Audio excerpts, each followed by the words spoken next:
Friends, I'm going to take you through a journey of human resources management. Now this subject, many of us feel that it's a subject which is to do with human resources department. I want all of you to listen to this whole conversation with you from a very broader perspective. So we'll be taking all the basic processes or the steps or the functions in this particular approach called human resources management. So let me take you to the introduction of this particular chapter. What is the objectives of the session of this chapter number 1? We'll get in touch with what is human resources management, the functions involved in HRM, how HR has evolved over the years, the history of HR, differentiate among personnel management, industrial relations, HRM and HRD, 4 different types of processes which has got evolved in the last so many years. The process of HRM in an organization, we'll take a snapshot about how an HR has to function in an organization. Factors affecting HRM in an organization, what are the various things that come in the way, what are the various factors that are required, that we'll get in touch with. And we'll also little bit touch about the future of HRM, strategic HRM and HCM, which is human capital management, the latest. So this is the flow with which we guys are going to be talking to each other. So let me take you further. The structure of the session, how am I going to take this session? It's going to start off with what is the nature of HRM, functions in HRM, the evolution of HRM, how HRM has evolved over the last so many years, difference among personnel management, industrial relations, HRM and HRD. Each one has got certain specific area of focus. The process of HR, which is about the steps in HR. How do we go about dealing with people? There is a certain scientific approach. Factors affecting HRM, the future of HRM, and finally the summary, which is going to summarize the whole chapter. Taking up the first one, nature of HRM. What is HRM? It's a process where people and organizations are brought together so that goals of each are met. There are 2 entities. On one hand, there's an organization. Now, organization is what basically? It's a social entity. Every organization is a social entity. It means what? Organization and society are interdependent. The organization has been created because society has a need, a special need. This institution, Wellinger, has been created because there's a special need by a section of people in the society to have quality B education. So we have an organization here and there's a society. So organization and society are interdependent. So when an organization is set up, it needs to have certain goals. And the goals have to be very smart. In principles of management, we have heard about SMART goals, right? Specific, measurable, attainable, realistic and time bound. Once the goals are set, the organization is ready to achieve the goals. And to achieve the goals, the organization needs to go through the scientific management process, which we have learned in semester 1, principles of management. Now, what does the scientific management process entail? It entails 4 different resources, which we talked about in principles of management. Men, machine, materials and money. Now, out of the 4 M's, there are 3 M's which are inanimate. They don't talk, they're not live, they don't walk. That is machines, money and materials. The 4th M, men or human resources, is what we are discussing here. So an organization, they say, is made or broken by manpower. So human resources can make or break an organization. All of us know it. Good human beings, good people with the right mindset, with the right attitude, they make an organization. It starts from the top. At the same time, if the people are there, good people are there, but they do not get directions and we don't get the proper person for the organization, for the proper job, then we have an issue. After taking in people in an organization, if we don't upgrade them, we don't give them training and development, we don't give them employee welfare, we don't care for them, what would happen? The good people will leave and go. Now all these processes are taken for granted, unfortunately. In the obsession to produce, more and more goods, in the obsession to deliver more services, to add on to the top line and the bottom line of an organization, what do people do? They neglect people. They neglect people because people are taken for granted. This is unfortunate about human beings. The very human resources who are making companies happen, making companies grow by their intellectual capital, by their mind and muscle, are the ones who normally go through certain types of indifferent behavior by the very company which hires them. The purpose of this studying HRM is to understand the importance of human resources management. It's there for every one of us, regardless of what specialization we are going in for. So friends, I wanted to realize that there are people on one side who are running organizations and the organizations themselves who are taking care of people outside. There are people within, there are people outside. The people outside are the stakeholders, the customers, the suppliers, the distributors, etc. And the people inside are the ones who run the company. Now all of us will agree that if the people inside are taken care of, then the people outside would be taken care of. In many organizations, the people inside are not so much taken care of. So as a result, the outside people, you and me, the customers, when we meet these organizations, we come to realize that they do not treat us well. Many organizations, the customer service is very poor. The deliverables is very poor with the customers outside. And invariably 10 out of 10 cases, you can verify it anywhere you want to verify. We find that a disgruntled employee, an employee who is not happy, will create unhappiness for the customer. Now this has come to light today in the 21st century. In fact, there's an author who has written a book on the internal customers matter, the external customers come later. A different wording altogether. He says that it's important to take care of my employees first. If my employees are not happy, they will create unhappy customers. And as a consequence, what would happen? My company will go from bad to worse.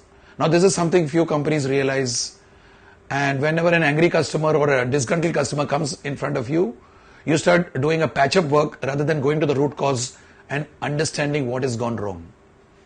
So we have to first project properly the importance of human resources management. Don't take them for granted. If you hire somebody in your organization and you feel that this person is qualified for this job and he will do a good job, you are mistaken. People will give you their best when you treat them well. People will give their best when you make them grow. People will give their best when they know that they are getting least manipulated. When people come together, there is bound to be manipulation. There is no doubt about it. But when people realize that they are getting least manipulated, they are made to feel good, they are made to feel important, not as a strategy but genuinely, and the company cares for them, then they would stretch themselves and they would even stay with the company as lifetime employment. This is what we see in Japanese companies. So friends, the importance of this, people and organizations coming together, is what HRM talks about. They are brought together so that the goals of each are met. I have a goal as a human being, as a person, with the organization where I am working. So I have to take care of my individual goals, and I also have to take care of the organization goals. Now to make these two things match, we need to have a scientifically designed process called human resources management. Taking it further, friends, organizations have realized that they may be technologically advanced, high-tech organizations. Take companies which are IT based, IT and ITES companies, BPOs, technologically advanced, but it is the people who offer competitive advantage to an organization. Today we are seeing a lot of BPOs. We see a lot of organizations which are IT run. Not all of them are able to sustain human beings. The best developers in an IT organization to join, they don't stay there for long. The company doesn't treat them well perhaps. Something is not okay there. At the same time, we do come across other IT companies wherein the developers, or for that matter anybody, they stay on. The attrition levels are very low. It's a direct reflection about the culture of the company. It's a direct reflection about the policies they have towards the human resources whom they hire. So it's very important that you may invest a lot in technology. You may invest a lot on many high gadgets. But if you do not invest on people, if you think that you're going to hire a person from the IIT, a topper, or an institute like Wellinger, you're going to hire the best of the brains from here, and you think that they're going to be eternally working, you're mistaken. Because human beings constantly require motivation and rejuvenation. We always need sanction. We always need that stroking which we call an emotional intelligence. So human beings have to be always, you have to keep treating them well all the time and also give them the motivation for advancement. So organizations have realized that they may be technologically advanced, but it is the people who offer competitive advantage to an organization. If my organization treats my people well, then my people will treat the customers well. They'll stretch themselves to give service to the customer. Definitely. And when they do that, what will happen? My company will be ahead of my competitor. If you take any brand which is sustained for a long period of time, you'll notice that the brand is sustained through thick and thin of the economic weather, only because the human resources kept that fort going, kept the boat going. The boat was not rocking. The boat did not sink. It's the people who make or break an organization. People offer skills, capabilities, systems, practices, bonding, behaviors for effective execution of organization strategies. We have what is called as the hardware of the company, the building, the offices, the computers which you have, all the various gadgets, the products that you make. If it's a manufacturing company, now all this is hardware, and we get the technology, and we have various processes. But human beings are the ones who run it, and when they run it, they put all these into account. Each one has got an explanation, skills, doable actions. Information or knowledge plus repeated actions gives you skills. So people join an organization and they learn the work. When they learn the work, they develop skills. Look at yourself when you join the company for the first time as a trainee. You were kacha. Gradually what happened? You started working, and every day you worked, you made some mistakes. And gradually when you sustained and you were given support by your boss and your team, what happened? You started becoming capable. So the second thing comes, capability. So when you became capable, what happens? When the work comes to you, you are able to do it faster. When you do work faster, productivity goes up. And so you are able to work with systems. What's a system? It's a network of number of groups coming together, a number of departments, number of different types of working units coming together forms a system. And when the systems comes, then we have other things like bonding, behaviors, etc. So all this is human endeavor. Endeavor means what? I choose to do it. So none of us can force people to do something when they don't want to do it. We offer monetary incentives to people. I give you 1 lakh, you'll do so much amount of work. I give you 2 lakhs, you'll do double the work. I give you 3 lakhs, you'll do 3 times the work. Is it true all the time? No. At one point of time, human endeavor, when it stops, no amount of money, no amount of any types of jazz can help them. This is something few people realize, few managements realize. Few businesses realize that it's important to keep people motivated, and most importantly, you have to give them certain types of push so that they come out with the endeavor. It's a choice which I need to make for doing what I'm doing. Okay? So, taking it further, friends, what are the functions of HRM? HRM starts with the usual planning. Any scientific approach requires a plan. So it prepares forecasts for the future HR requirements on the basis of an organization's environment, mission, objectives and strategies. The organization has to set up a goal. Every organization is a outcome of what? Outcome of a vision. A dream. A dream with a passion. A dream with a passion and an urgency to act is what is a vision. A vision is something very abstract. It's there in the mind of the visionary. Now when this vision is articulated, vision is in my mind. When it is articulated, it becomes what is called as a mission. A mission leading to a mission statement. The mission statement is the extract, the essential extract, the actionable extract from the vision of the visionary. Okay?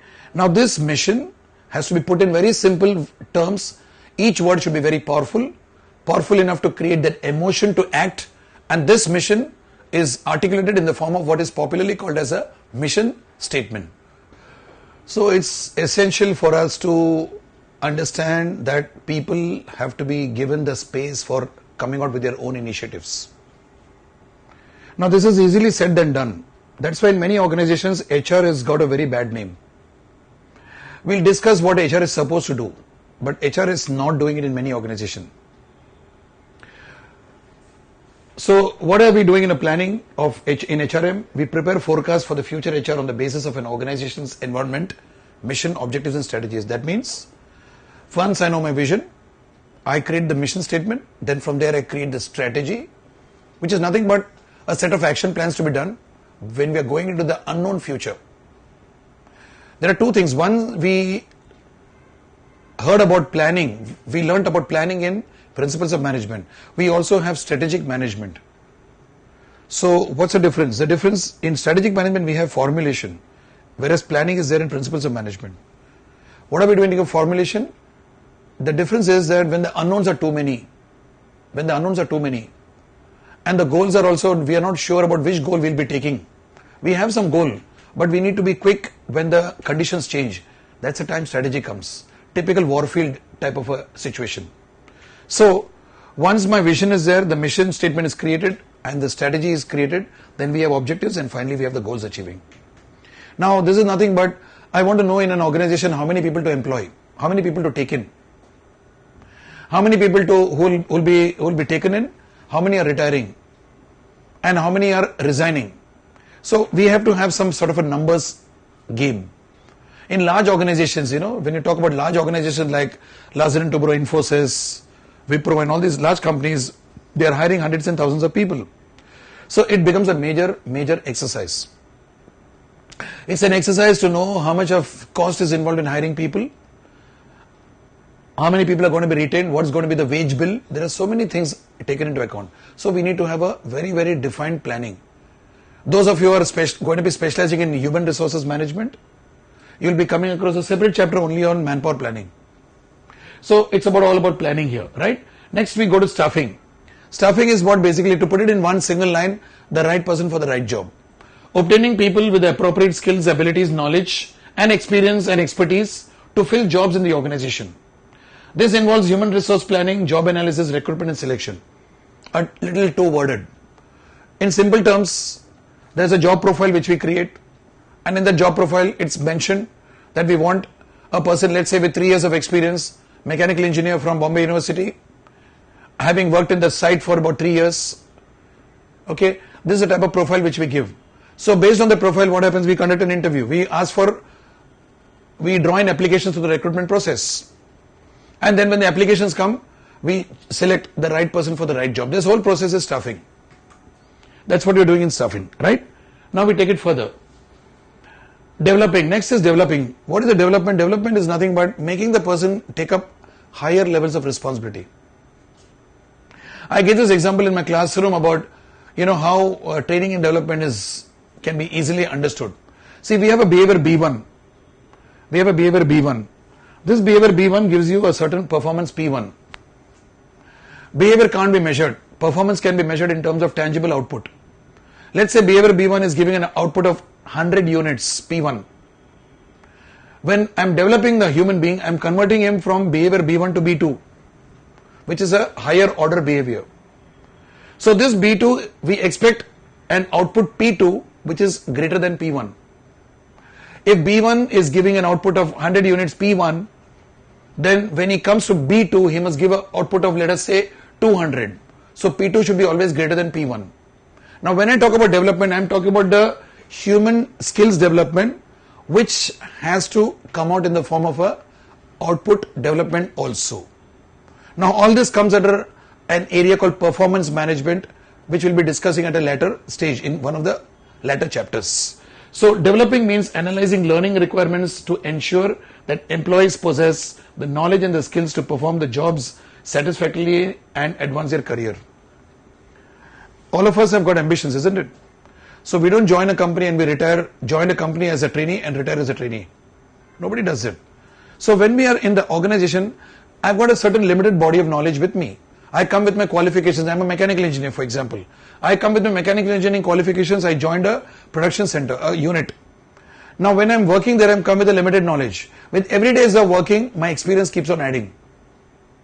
And when the experience adds, that alone is not enough.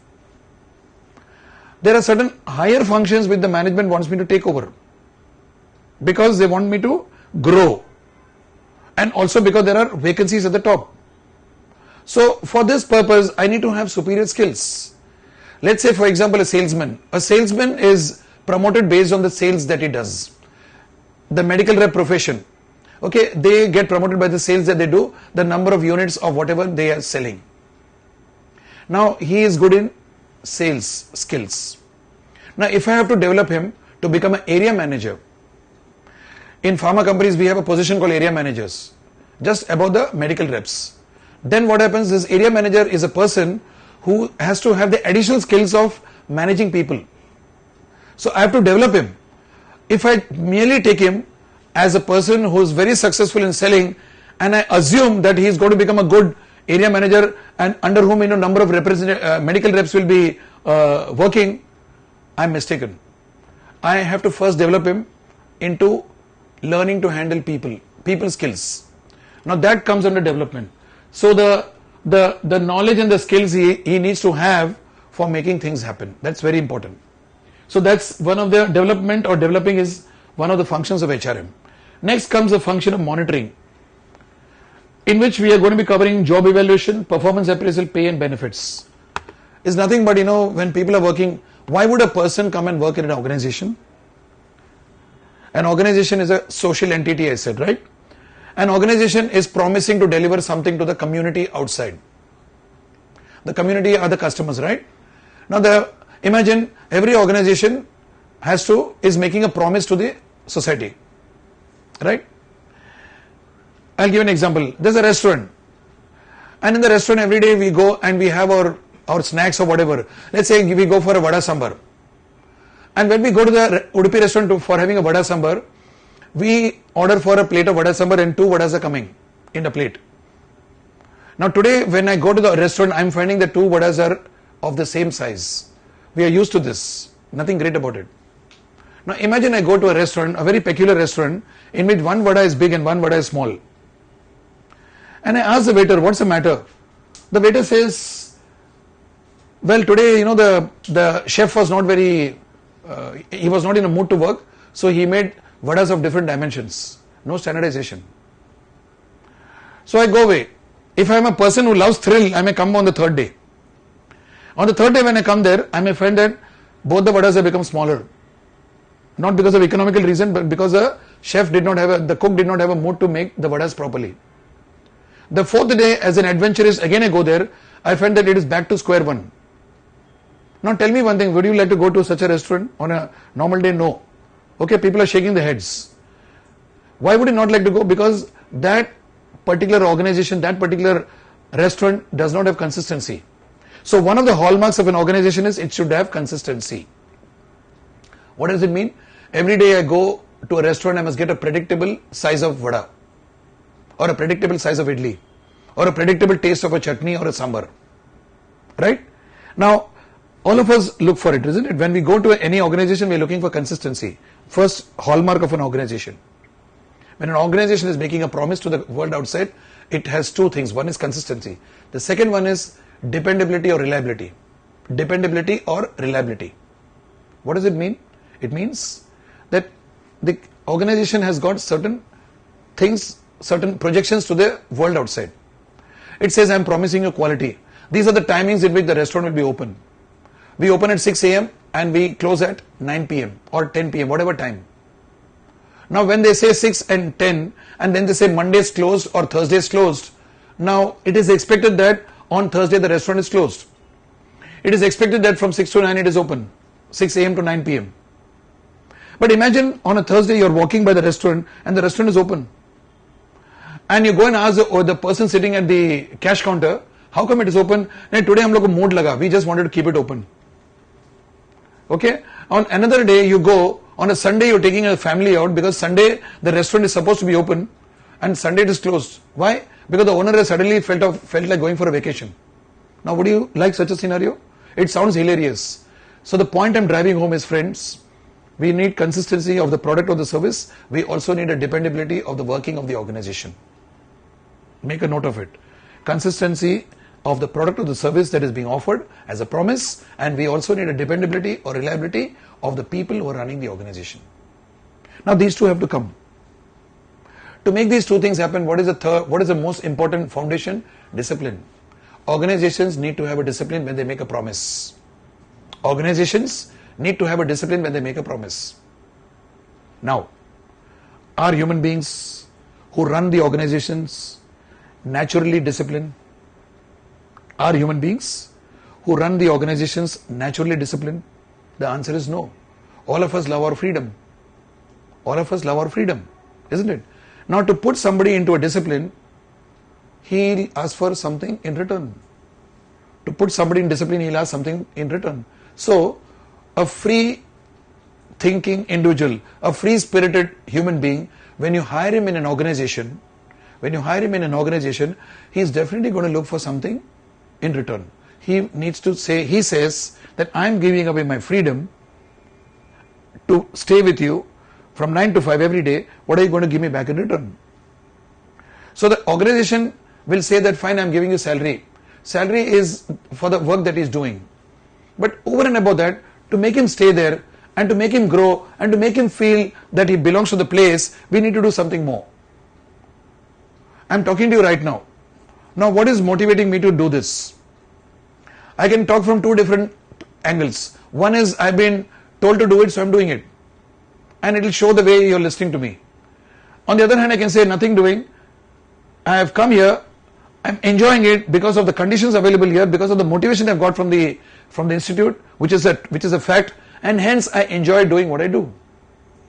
Now, if I want my employees to be satisfied, more than satisfied, motivated, having a high morale, then I need to understand that I need to develop them. At the same time, I need to monitor them. I need to set certain standards. When I set some standards, and those standards are coming through job evaluation, I have to evaluate the job.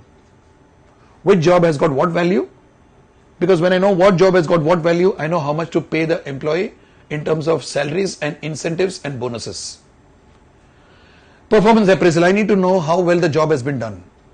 I need to know how well the job has been done and how well the person has done the job, the job holder, the human being. So that's covered under performance appraisal. Then pay and benefits, which is the compensation that he gets for his mind and muscle which he gives to the organization. Next we have maintaining. Now it's important that when you work in an organization, there is required what is called as basic hygiene conditions. What do you mean by hygiene? Hygiene means, now right now I'm talking to you, this room where I am, it's very comfortable. So I feel the level of maintenance, right? Now this maintenance is making me do this particular lecture with you pretty comfortably, pretty balanced, pretty focused. I feel nice talking to you. Now, when employees are working in an organization, they need to have certain minimum standards of working. They need to have a very clean place, well ventilated, hygienic. Now, those things are very essential. Now, that comes under maintaining. This is a part of the human resources management. Workplace safety, health and welfare, policies and statutory compliance, the legal compliance. When you work in an organization, there are certain legal things which are a part of the working environment. Now we take ourselves to the evolution of HRM, which is a history of HRM. A very brief snapshot is given. How it happened. Long back there was nothing called HRM. Long back, what happened after the Industrial Revolution? We had to produce. The conditions prevailing during the Industrial Revolutions was that we had to produce because we were coming out of the economic depression. I am talking about the US of 1920s and 30s, which we covered in Principles of Management, right? Now, during that time, what happened? There was a lot of flourish of activities. What was the focus? The focus was production. Who was producing? People were producing. People were not the focus. Production was the focus. I mean, nobody had anything against people. The only thing is that what was the need of the hour? The need of the hour was to pump up the economy into prosperity. So the entire focus, all the researchers, all the management gurus, they were only focusing on how to make scientific management happen. Starting from scientific management developed by Taylor, workers' welfare departments, industrial psychology born with World War I. So when we studied Principles of Management, if you remember, we had the second chapter, Development of Management Thought. Now there we talked about the history of Principles of Management. And there we talked about the number of people who contributed to the management process. And initially we talked about only work, structuring it, 14 Principles of Scientific Management of Henry Fayol, and there we talked about how an organization has to run scientifically. A couple of points in that 14 principles mentioned about human resources indirectly. Esprit de corps, team working, team spirit. Henry Fayol spoke about it, but there was only a passing reference. Then there are other people who came in, Elton Mayo, if you recall the names.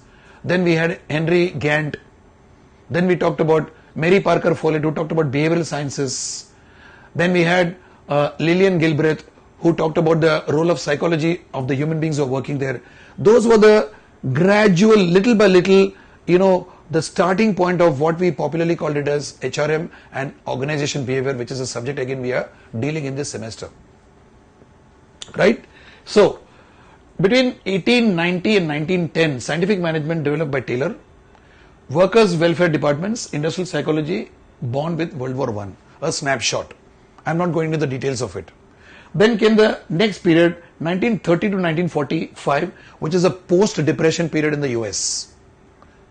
Post-economic depression, which we have discussed in our principles of management coverage. Right? Now, during this time, the Hawthorne studies took place, the famous Hawthorne experiments done by Elton Mayo and his team. The focus was on social and informal aspects of workplace. If you remember the experiment, what was it talking about? Some girls were assembling bulbs in a bulb manufacturing factory in Chicago, USA, and it was a manual assembly. And Elton Mayo and his researchers, they felt that if the lighting conditions improved, the girls would do a better job. So what do? They went along and did some research. They isolated one group of girls who were in one area, and they started studying they started varying their work functions, giving them longer breaks, shorter breaks, monitoring them, etc., etc., etc.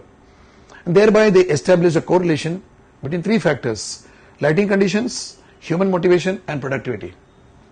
And human motivation is a function of the surroundings. One of the things they established. So that's where the social aspect came and the informal aspect came. What do you mean by informal? See, when I'm working with you, I could be very formal. I'll just talk about rules, regulations. I'll be very impersonal. All of you agree that being impersonal does not bring out the best in people. Today, all organizations anywhere in the world, the best ones are the ones where people are developing bridges and they have a rapport between each other. When we are informal, what happens? I feel nice. I feel that people are wanting me. And if there's any issue, I don't hesitate. I don't have a fear to go and talk. When I started my career as a trainee engineer, those were the days when we couldn't even see anybody above the person to whom we were reporting. It was a highly formal structure. It was full of fear. People were not given the freedom the way some of you youngsters who are listening to me are getting it today. It's a very different scenario altogether today. Right? So, informal aspect is very important, and that affects the productivity. Job satisfaction raises productivity. Job satisfaction means a person feels happy with the job. Job satisfaction has nothing to do with the money that you give them. Job satisfaction comes from within me. There are very large IT companies, very good brands, where people are so much satisfied that the salary levels are not very high. So people stay in the company. They don't attrit. They don't leave the company. So job satisfaction is a function of what I feel inside me about the job that I'm doing right now. Okay? Taking it further, 1945 to 65. In 1945 to 65, there was a union movement that started. So surge in the union membership in the US. The trade union started, collective bargaining. Focus on collective bargaining and labor relations and compensations and benefits on the forefront as unions negotiate with management. Okay? So that was a focus. What happened initially? We had a lot of production. When the production started increasing and multiplying, the labor were put under a little bit of pressure. Some companies recognized it, they were treating the people well. But largely what happened, people were insensitive because they had grown with the philosophy that production matters. So there had to be some moment wherein somebody had to come and tell them, hey, people matter. And when people matter, you better give them what they want. When they did not listen, people had to come together, form what is called as a trade union and do what is called as a collective bargaining. So that was the age of 1945 to 65. Then came 65 to 85 when people were asking for their rights, civil rights. They said nothing doing, treat us well. Treat us with a lot of respect. It was a collective movement in the US. Equal employment opportunities, both the genders, the male and the female genders, they came together, they had to work shoulder to shoulder. and for that matter anybody, even the color of the skin in US, the black versus the white, they came together, okay, and it became one of the most important part of the HR responsibilities in organizations. HR had to frame policies, HR had to frame certain procedures and practices in which discriminatory things were eliminated. In fact, it was very clearly put as per the constitution that we are giving equal opportunity to everybody. Given certain basic requirements of the job, the qualifications, the experience, the attitude, between a black and a white, whoever is the best will take. It's not about the color. Between a man and a woman, we can take anybody who's doing the job well. This was the movement that started. Okay? Now, taking it further, friends, 1985 onwards, it can go right up to the current period, it can go, or it can stop somewhere else, but let's take it to the current period. Increasing diversity in labor force. Diversity means what? Today the labor force has got a lot of people of different age groups, from different nations, different cultures, both the genders. The age group is also reduced in terms of handling higher responsibilities. It's a very diverse group of people. It wasn't the case some 40-50 years back. Because of the nature of the work that you're doing today, global working, this is happening. Then businesses have become globalized. Since technological revolution has taken place, businesses are cutting across country boundaries. They are going all around the world. We have an IBM located in all parts of the world. We have an Infosys located in different parts of the world. So there are what are called as transnationals and multinational companies everywhere across the globe. Okay? And the focus on HR as a strategic function came in. Underline the word strategic. HR was seen as one of the support functions. Even now many companies do this. They are guilty of doing it. When we say strategic means, in a strategic function, the persons or the people who are involved in a strategic function have a say in policy making. They can put their foot down and say nothing doing, this is what it should be. Usually what happens, all the profit centers, there are two different types of functioning in organization. Profit centers and cost centers.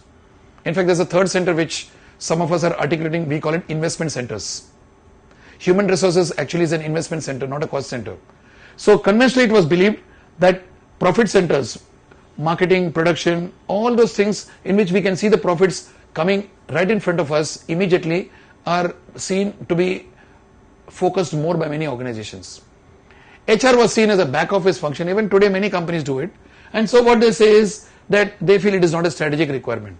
So a certain policy is taken up and then the company informs the HR people drive it down the employees, and if there is any work to be done, policing work, HR does the policing work. That's what is done in many companies. And when it comes to strategic matters, when it comes to allocation of budgetary funds, HR is given the last choice. Even when it comes to training and development, for example, when there's an economic slowdown, training is given the last choice.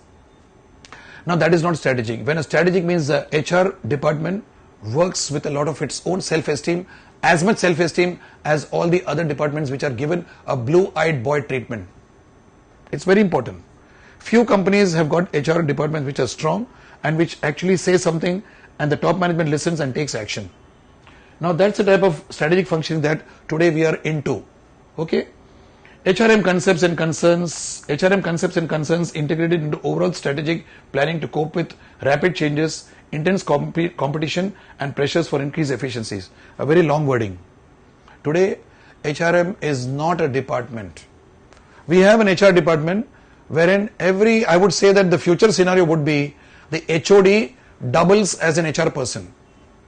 If I am a head of the department of a marketing function, then I would be also doing recruitment, selection, training and development of my boys. Does it not make sense? Today we have companies in which, with due respect to HR are there and they are appointing trainers, they are appointing, they do recruitment selection process. Many of them, unfortunately, with due respect to them, are not having a full knowledge about the vertical function for whom they are hiring. Now that creates a lot of disconnect. See, if I'm a production person, I know whatever boys I need. I know the job profile and I also know the mindset of a person whom I'm to hire. So I would be one of the most important drivers to take it. In fact, at the very initial stage of the recruitment process, I should be involved. It's not happening in many organizations. HR, by their own way they function, again, no offense meant, it's the way some companies structure it, it's a top management that has to structure it. The HR does certain things a little mechanically, without understanding the in-depth aspects of the work. They get some basic training on that, that's all, period. After that, they take it off. In that process, I've seen as a consultant, as a trainer, in many organizations I've seen that the right person is not allowed to come in. Somewhere by default, the right person is eliminated because the HR people, when they do the preliminary interview, they do not have the skills to identify this person is required for this type of a job. It happens. Okay. So today it's become very complex. HRM has become it's a very, very defined function. Today HR becomes a backbone of an organization. Whether you like it or not, whether you want it or not, HR has become a specialized function, and that too, it's slowly becoming a strategic function. So when you're taking a policy decision, the board of directors sit together, or the top management sits together, the policy makers, HR makes it a point to be there, and HR is given importance. Okay.